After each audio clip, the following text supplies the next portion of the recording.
Welcome to the Dice Tower, a series of video reviews about board and card games. Here are your hosts, Tom Vassell and Sam Healy.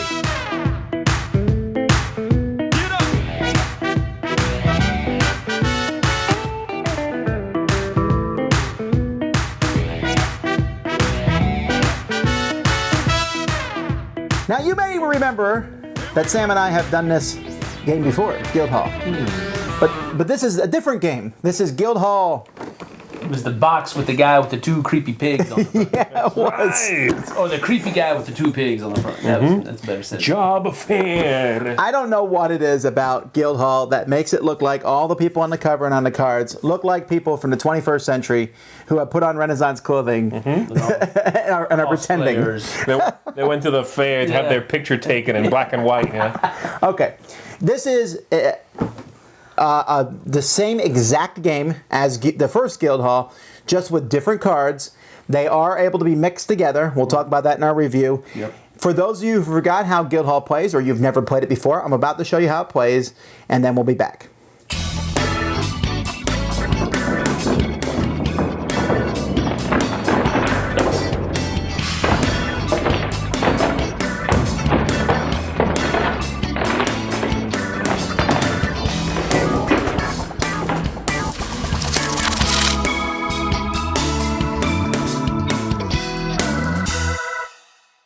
The game revolves around two decks of cards. There's one deck of victory point cards in the middle of the table. Each of these is worth a different value of victory points.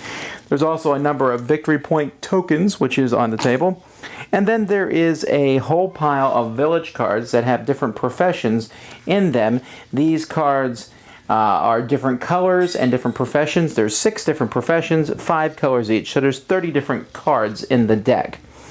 Now, players are going to get 9 of these cards dealt to them at the beginning of the game. They're going to pick 3 of them and keep those 3 face up in front of them, like this. I have a green and a purple robber and a green scholar here in front of me. And then the other 6 is their hand. On a player's turn, the turns will go around the table, a player has 2 actions. One of the actions they can do is to play a card from their hand. Another action is to buy a victory point card. Another action is to discard as many cards as they want and draw back up to 6. That's really one of the few ways to actually draw cards. When you play a card, you don't automatically get another one. But let's talk about playing these cards, because that's what's really critical about this game. Whenever you play a card, you will look, there's a possibility that that card will activate a special ability. For example, here with the robber. When I play the robber, I look at the bottom and I say, how many robbers do I already have in play? I don't have any. So I go with 0. I have 0 robbers in play. This lets me steal a random card from someone else's hand and place it in front of me in my Guildhall. Now, if I draw a card I already have, let's say I draw a green scholar and I've already had a green scholar in front of me, well, too bad. Otherwise, hooray. If I already had 2 robbers in front of me, and when I played this robber, I would get to look through their hand, take a card. And then if I had 4 robbers in front of me, I would get to look through their hand and take 2 cards and place them in my house. Now, also there's the bricklayer. The bricklayer lets you draw 3, 5, or 7 cards, and then you must put 1, 2, or 3 cards back on top of the deck. So playing bricklayers gets you extra cards. Playing peddlers lets you take cards from your hand and put them in someone else's Guildhall and then steal cards from their Guildhall. And it also lets you do another action. Then there is the hunter. The hunter lets you look through the discard pile for 1, 2, or 3 cards and put them in your Guildhall, but switching other people. Basically, if I had this scholar here, but I wanted maybe a blue tax collector, and I look through the discard pile, find it, put him here, put the scholar in the discard pile. A tax collector will give you coins equal to the number of tax collectors you already have. Remember, these are victory points, so this is a good deal. However, you must then give one person from your Guildhall to somebody else. Now, and then finally, the scholar, if you play him, you get to draw 1, 3, or 5 cards from the top of the deck and place them into your area.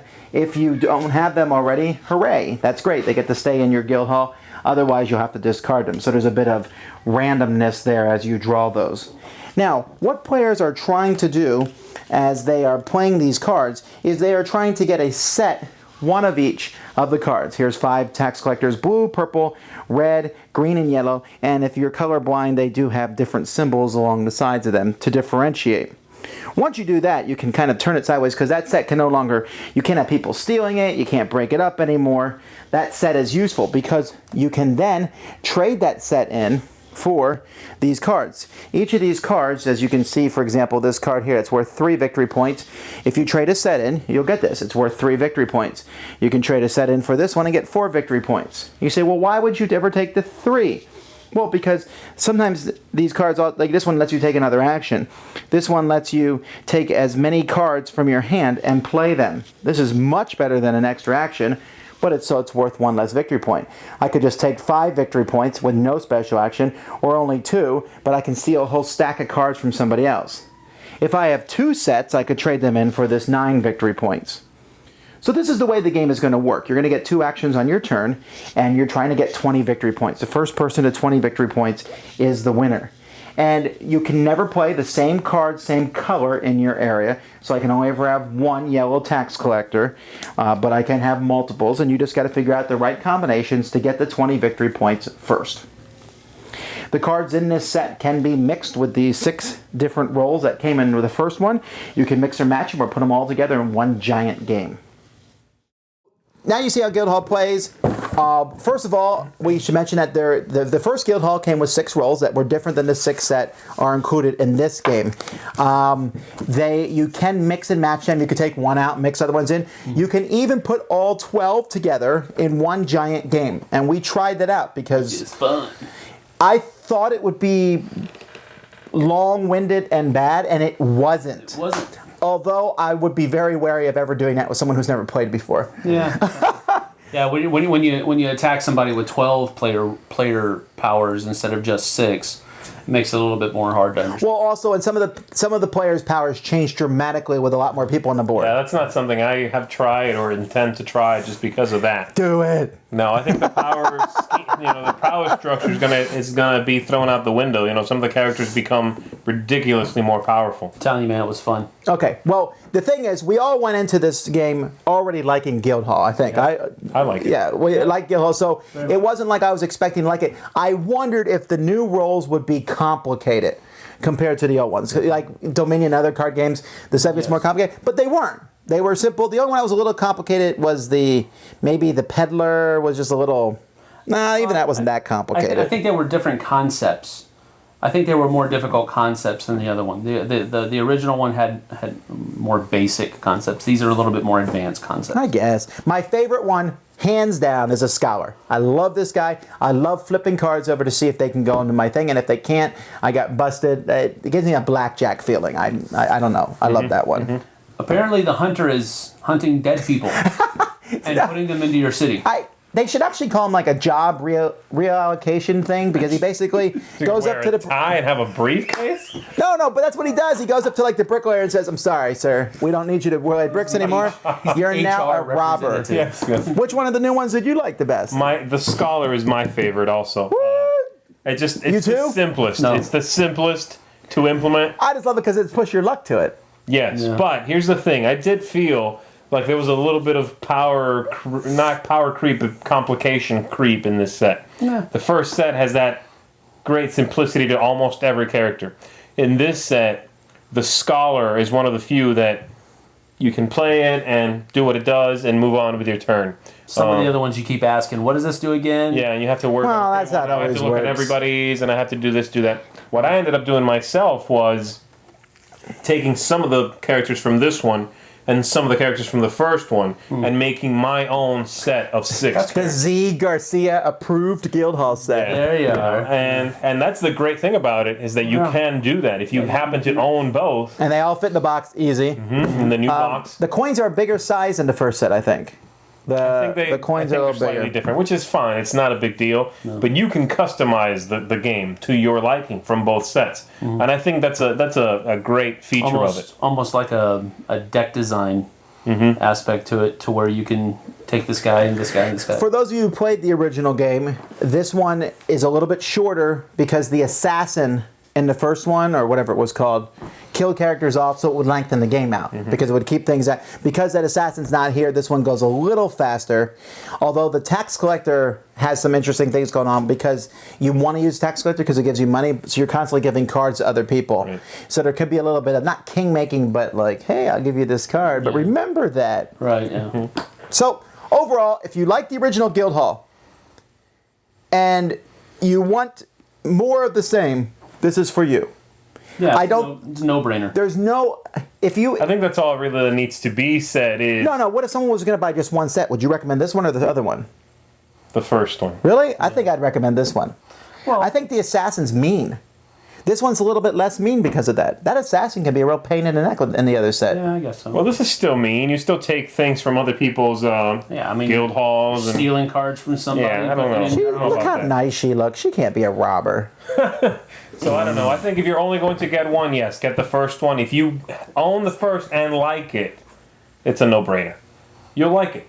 It's more of the same. But I don't think you need it.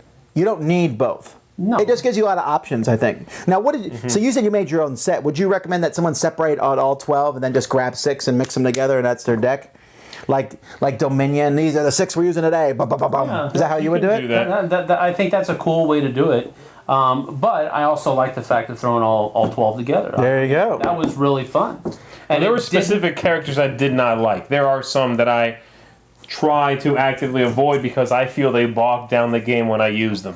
Like the one who lets you look through the whole discard pile? Of discards. It's like, okay, here we go. So I just don't include that card in my set. In my set, when I made my own, I included both the characters that give you coins. Why? It promotes that.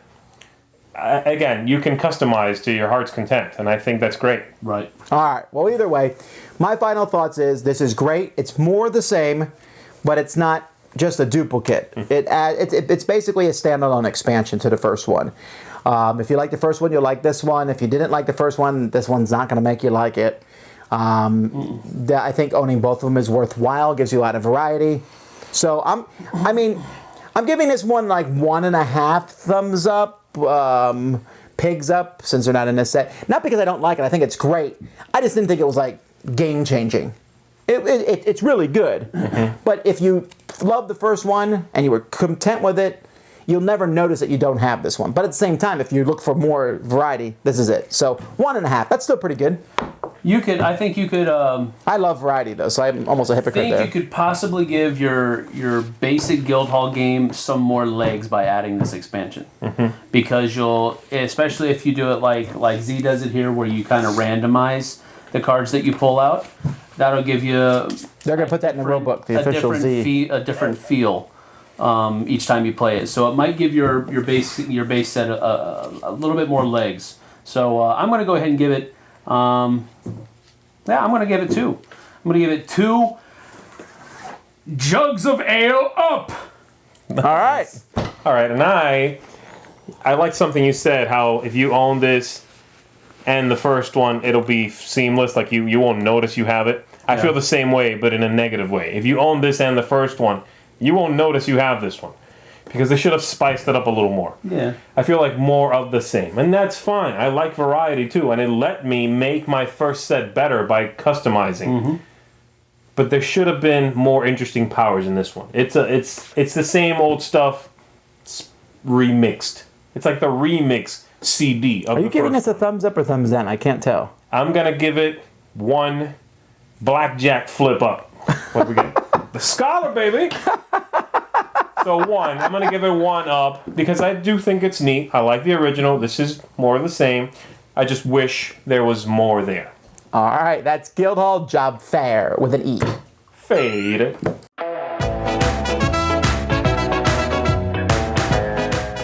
Thanks so much for watching the Dice Tower videos. Find more great videos and reviews, as well as our top-rated audio podcast at Dicetower.com. You can also find other great shows at Dicetowernetwork.com. I'm Eric Summerer, and you've been watching The Dice Tower. The Dice Tower is sponsored by Cool Stuff Inc., where you can find great games for great prices. Cool stuff in stock. Check them out at CoolStuffInc.com.